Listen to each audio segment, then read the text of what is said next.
계속해서 마태복음 강해를 통하여서 지난주의 말씀에 두려워하지 말아라, 3번에 걸쳐서 두려워하지 말아라, 두려워하지 말아라, 두려워하지 말아라. 모든 진실은 다 드러나게 되어 있으니 두려워하지 말아라. 세상 사람들 아무리 그래봐야 너희 육신밖에 해치지 못한다.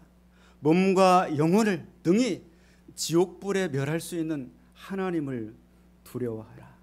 두려워하지 말라고 말씀하시면서 저 참새 이야기를 했죠. 정말 가치 없는, 하잘 것 없고 보잘 것 없는 그런 참새 한 마리도 하나님의 허락 없이는 땅에 떨어지지 않는다. 그 참새도 주의 재단에서 제 집을 얻는다. 하나님이 참새에게도 축복을 주시는데 하물며 너희들은 참새보다 귀하지 아니하나. 너희들의 머리카락이 하나까지도 세신 바 되었다. 너희의 모든 속사정을 하나님 아신다. 그러니 두려워하지 말아라. 당당하게 신앙생활을 해라. 당당하게 나를 시인하라. 하나님께서는 너희를 시인해 주시리라. 그렇게 말씀을 드렸습니다. 자, 오늘 이 본문의 말씀을 통하여서는 이제 그렇게 믿음으로 살아가는데 고난이 따른다는 거죠. 그 대가가 있다는 것이죠. 오늘 본문의 말씀 34절 말씀을 한번 같이 봉독하겠습니다.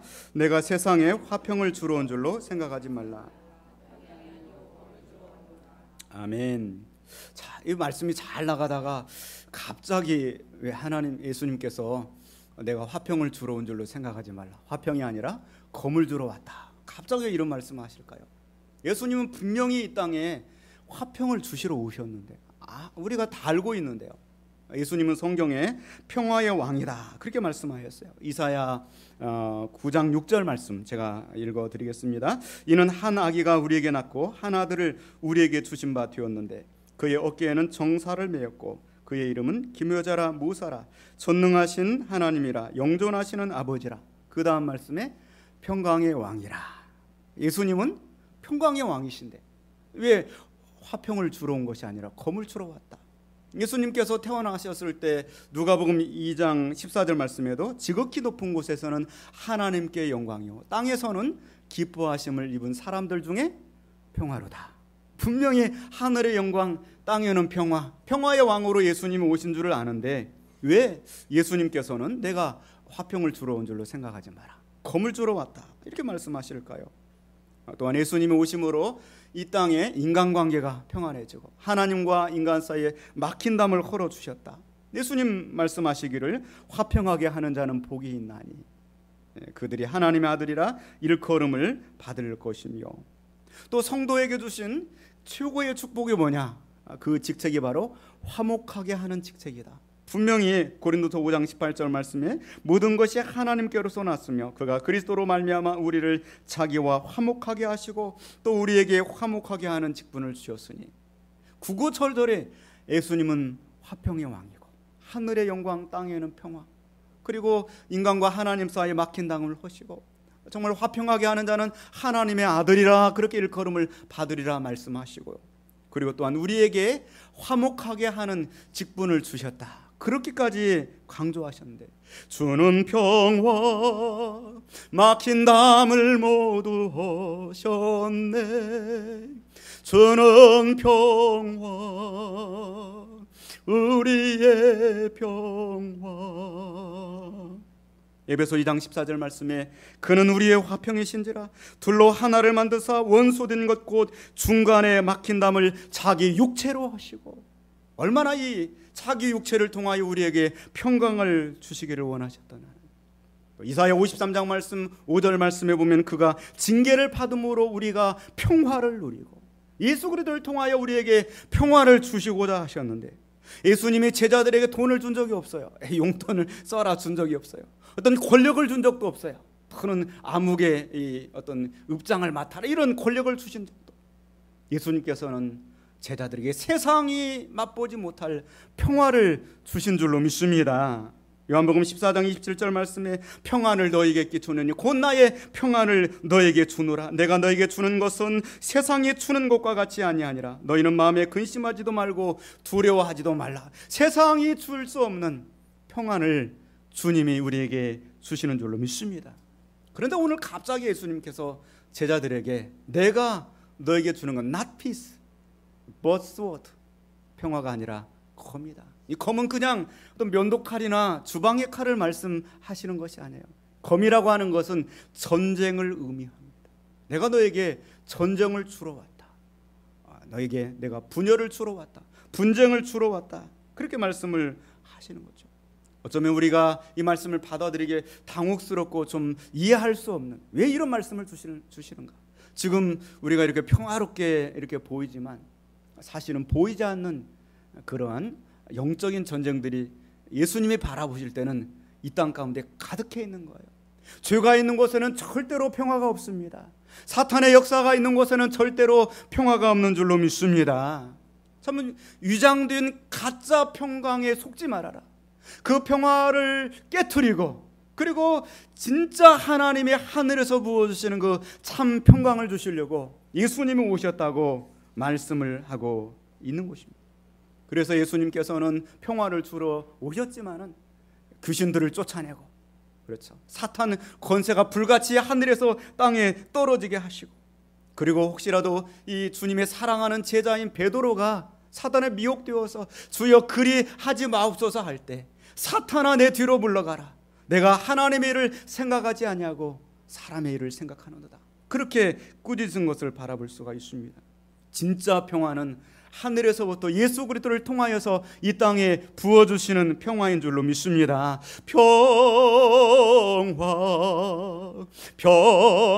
평화로우다. 하늘 위에서 내려오네. 그 사랑의 물결이 영원토록 나의 영혼을 덮으소서. 할렐루야. 오늘 두 번이나 찬양을 했어요.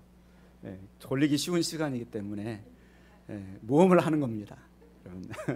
진짜 평화는요, 위에서부터, 하늘 위에서 우리에게 우리 심령 깊은 곳에 주시는 샬롬의 평강이 되는 줄로 믿습니다.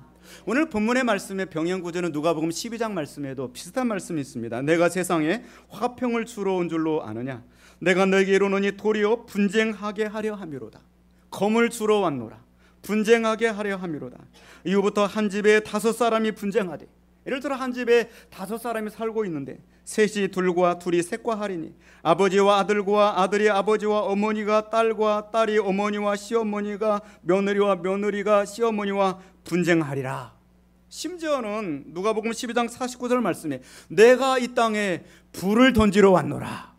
엄청나게 참 강력하게 말씀. 불을 던지러 왔노라. 가정 안에서 5명이 살고 있는데 둘이 셋과 싸우고 한 사람이 넷과 싸우고, 막 서로 시어머니가 며느리가 싸우고 자식과 아버지가 싸우고 딸이 어머니와 싸우고, 완전히 이런 분쟁의 이 역사가 일어나게 될 것이라고 말씀을 하고 있는 것이죠. 도대체 무슨 얘기일까? 어떤 사람이 몸이 아파서 병원에 가서 엑스레이 촬영을 해봤어요. 몸 안에 커다란 종양이 발견이 됐어요. 그 종양을 어떻게 해야 됩니까? 설계를 해야 돼요. 근데 그 사람 뭐라고 말하냐면, 이것도 내 몸 안에 있는 건데 어떻게 잘라내냐? 진통제만 주세요. 그래, 진통제만.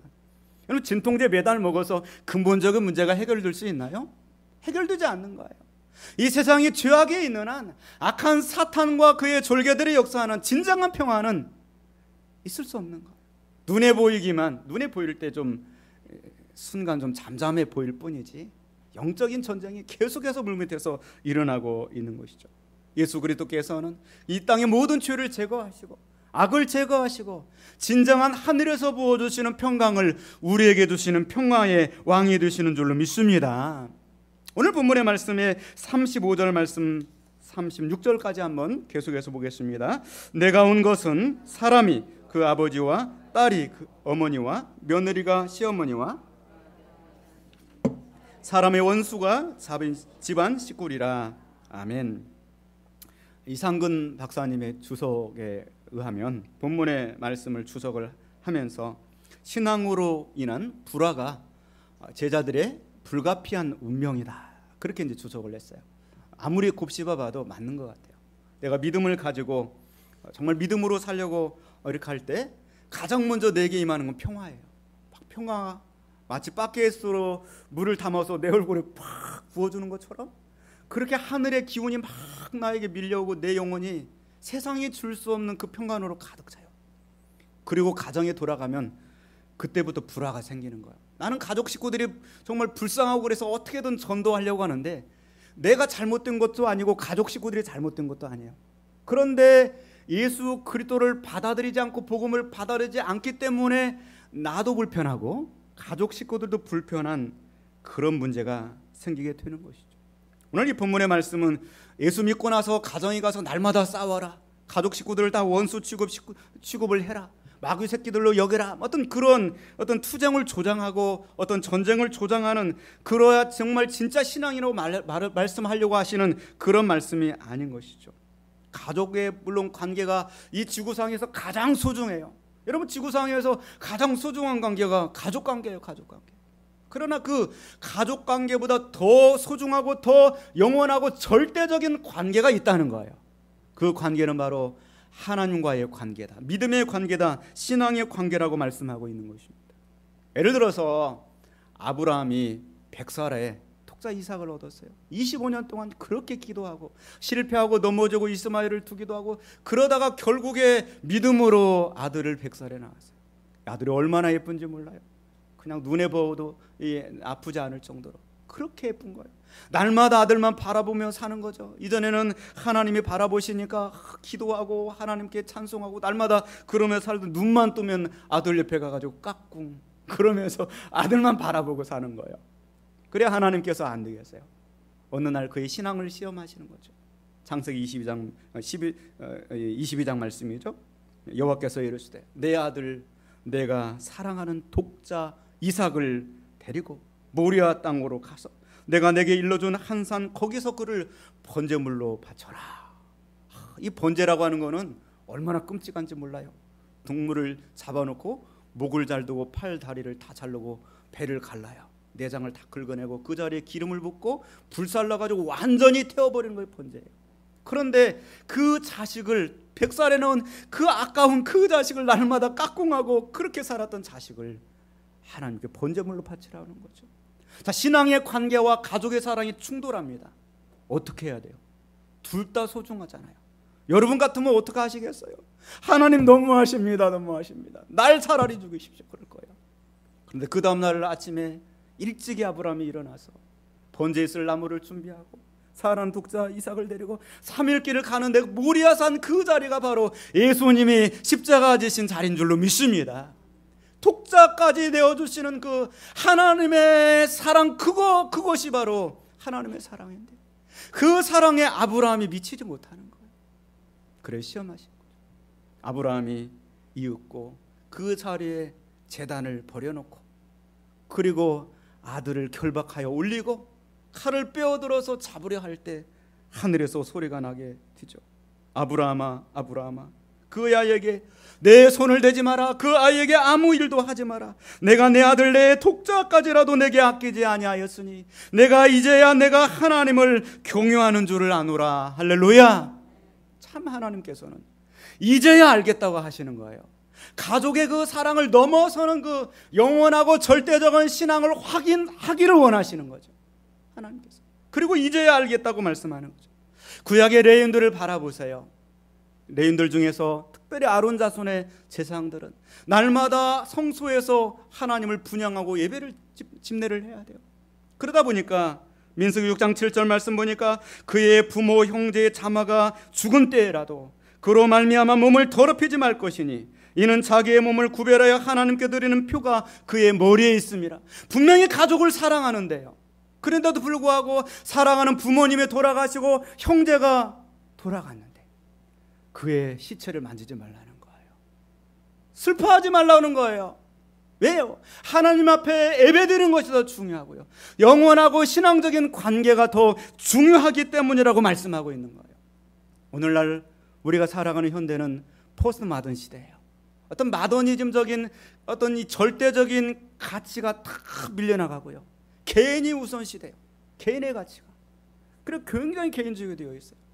어쩜 우리가 믿는 하나님을 우리가 이 가족의 이 사랑의 관계보다 더 높고 영원하고 숭고한 하나님으로 믿는 것이 아니라 하나님을 내 가족을 평화롭고 화목하고 행복하게 해주는 어떠한 아주 시시한 어떤 이 디딤돌 정도, 기초 정도를 이해하고 있는 거예요.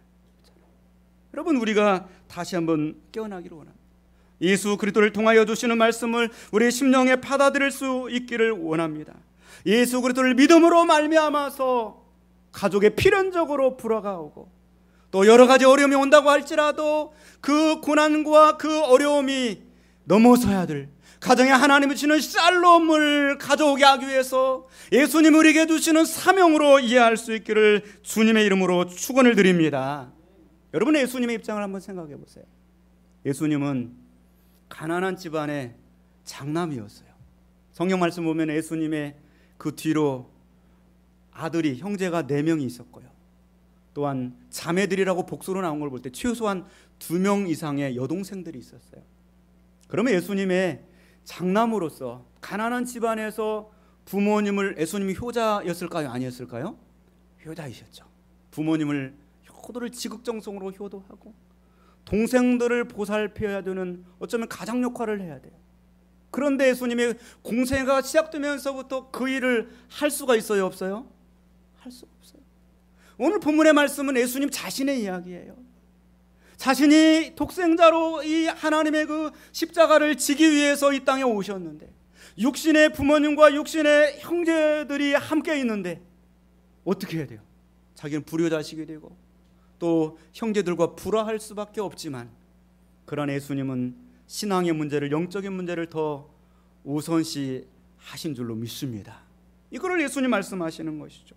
예수님의 지극한 효자였지만 하나님 앞에서 자신에게 주시는 그 영적인 사명을 최선을 다하여서 감당한 줄로 믿습니다. 그래요. 하나님이 정말 우리를 사랑하지 아니해서가 아니라 우리를 너무나 사랑하기 때문에 우리의 가정을 구원하기 위해서 그 과정 속에서 이러한 어려움이 발생하게 될 것을 주님은 말씀을 하고 있는 것입니다. 여러분은 참새보다 귀하고 머리털 하나까지 다 세신 바 되었다. 그러나 두려워하지 말아라. 가정에서 어려움이 있고 예수 그리스도를 믿는 것 때문에 불화가 있어도 이것이 어떻게 보면은 필연적인 과정이다, 넘어서야 될 과정이라고 말씀하는 것이죠. 지난주 중에 책을 하나 읽었는데 거기에 보니까 이런 내용이 나와요. 어떤 분이 하늘나라에 갔어요. 가서 올라가 보니까 각 방마다 선반이 쫙 쌓여져 있는 거예요, 서재처럼. 그리고 선반에 보니까 선물들이 빼곡히 차 있어요. 선물들이. 그러니까 내 방도 볼 수 있느냐? 그래, 볼 수 있다. 가서 보니까 자기 방에도 선반이 있고 그 선반에 선물들이 빼곡히 채워 있는데, 거기 선물들 보니까 자기가 정말 갖고 싶어 했던 것들이 다 거기에 다 있는 거예요. 그러면서 이 인도하는 가이드가 이야기하기를, 이것은 바로 하나님이 너희들을 참새보다 더 귀하게 여기셔서 주려고 준비해 놓은 선물들이다. 그런데 기도하지 않아서 배달을 못하고 있다. 기도하지 않고 구하지 않아서 배달을 못하고 여기 지금 그대로 이 먼지 속에 쌓여 있다는 거죠. 여러분을 사랑하지 않아서가 아니에요. 그래서 이 말씀을 하시는 것이 아니에요.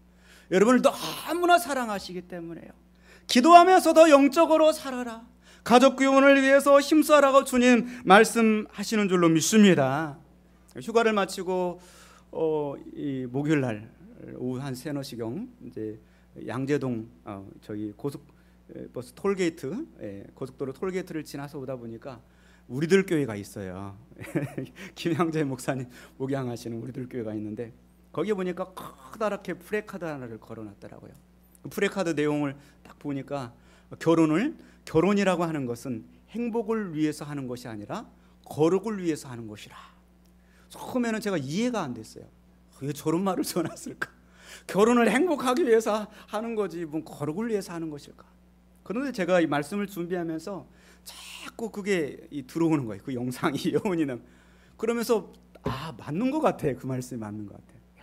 결혼이라고 하는 것이 어떤 단순한 어떤 인간적인 행복을 위한 것이 아니라 죄가 사라지고 하나님의 축복을 받는 거룩의 그러한 도구가 될 줄로 믿습니다. 자, 두 번째 말씀을 드립니다. 38절 말씀 한번 같이 보겠습니다. 또 자기 십자가를 지고 나를 따르지 않는 자도 내게 합당하지 아니하니라. 아멘. 두 번째 주시는 말씀은 자기 십자가를 지라, 이렇게 말씀하고 있습니다. 이 말씀을 받는 예수님의 제자들 입장에서는요, 이 십자가라고 하는 단어가 막 섬찟하게 다가와요. 우리는 십자가 하면은 별로 이렇게 와닿지 않아요. 이게 무슨 표현을 해야 될까 싶어요. 막 피가 철철 흐르는 도끼 막 이렇게 이야기를 해야 와닿을까? 막 십자가.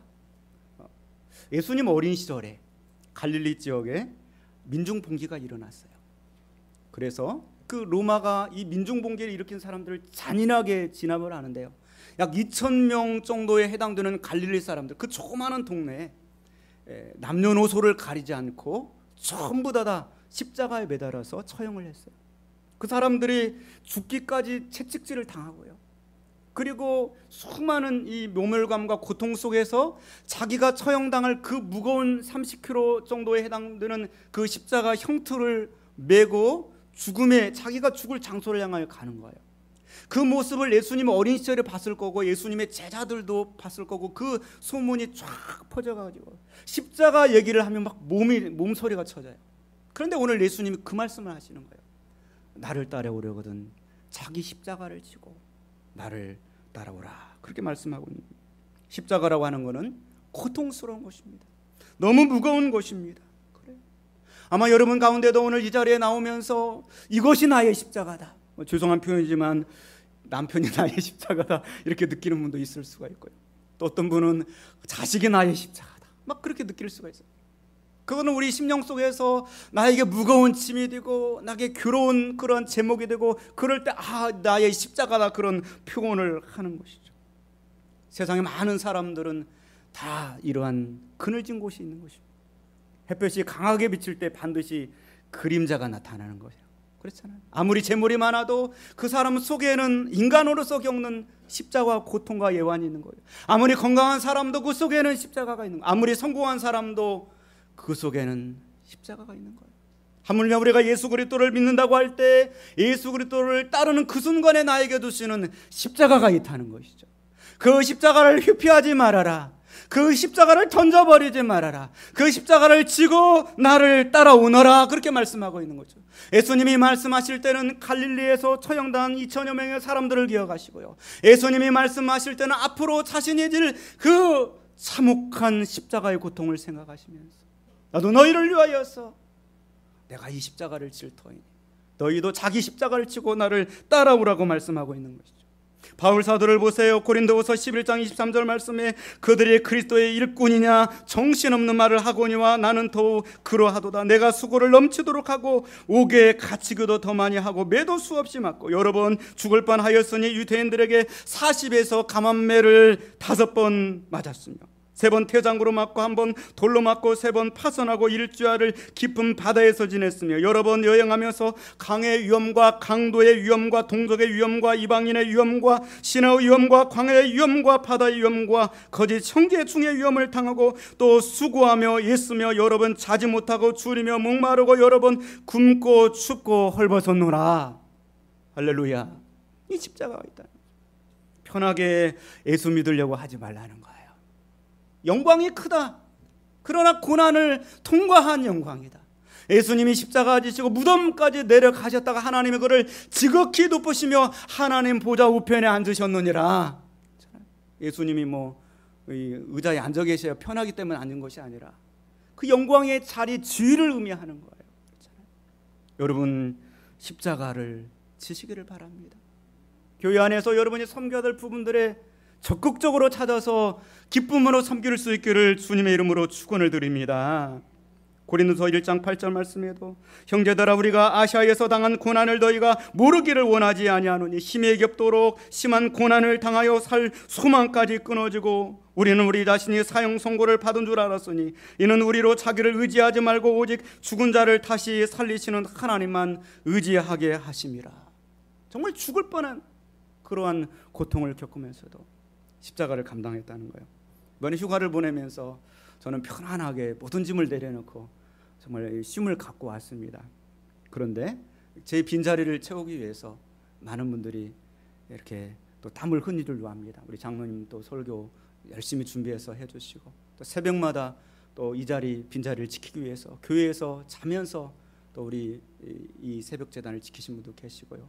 또 차량 운행을 해주시고, 또 이 고추를 살려야 되니까 계속해서 텃밭에 물을 주고, 많은 분들이 이런 과정들을 통하여서 하나님을 사랑하고 교회 사랑하는 마음을 갖게 되는 줄로 믿습니다. 여러분 가운데 혹시 무거운 십자가가 느껴지십니까? 여러분, 십자가를 피하지 마시기를 바랍니다. 예수님이 십자가 지셨습니다. 아브라함은 그 자리에서 독자를 바치지 못하게 하셨지만 하나님은 자기의 독자를 그곳에서 희생하사 우리의 그 놀라운 선물을 허락하여 주셨습니다. 여러분의 가정의 죄를 제거하고 사탄이 여러분의 가정 속에 사망으로 인도하는 그곳에서 하나님이 주는 영적인 샬롬을 가져오려고 한다면 누군가가 십자가를 져야 되죠. 누군가가 기도의 파수꾼이 되어야 되고요, 누군가가 선교사가 되어서 그곳에 하나님의 생명의 복음을 증거해야 될 줄로 믿습니다. 39절 말씀에 자기 목숨을 얻는 자는 잃을 것이요 나를 위하여 자기 목숨을 잃는 자는 얻으리라 말씀하고 있습니다. 여러분, 더 주님을 사랑하시길 바랍니다. 오늘 말씀에서 두 번에 걸쳐서 더 형제보다 더 나를 사랑하고 부모보다 더 나를 사랑하고 그리고 십자가를 지고 따라오라고 말씀하고 있습니다. 사랑하는 성도 여러분, 신앙으로 인한 가정의 불안은 어쩌면 불가피한 결과가 있을 수도 있습니다. 가정에서 죄로 인한 죽음을 거두어내고 그곳에서 겉으로 드러나지 않지만 하나님이 주시는 영적인 평화와 축복이 여러분의 가정에 임하기를 주님의 이름으로 축원을 드립니다. 신앙이라고 하는 것은 가족의 관계보다 더 우선하고 더 영원하고 절대적이고 중요한 것입니다. 무엇보다도 더 남편보다 자녀보다 아내보다 더 주님을 사랑하시기를 주님의 이름으로 축원을 드립니다. 나의 삶 현장 속에서 누구나 다 인생에 십자가가 있는 것입니다. 그 십자가가 무겁게 느껴질지라도 회피하지 말고 반드시 지시기를 바랍니다. 십자가를 지면 하나님의 선물이 있어요. 십자가를 지면 영광이 기다리고 있고요, 면류관이 기다리고 있는 줄로 믿습니다. 기도하겠습니다.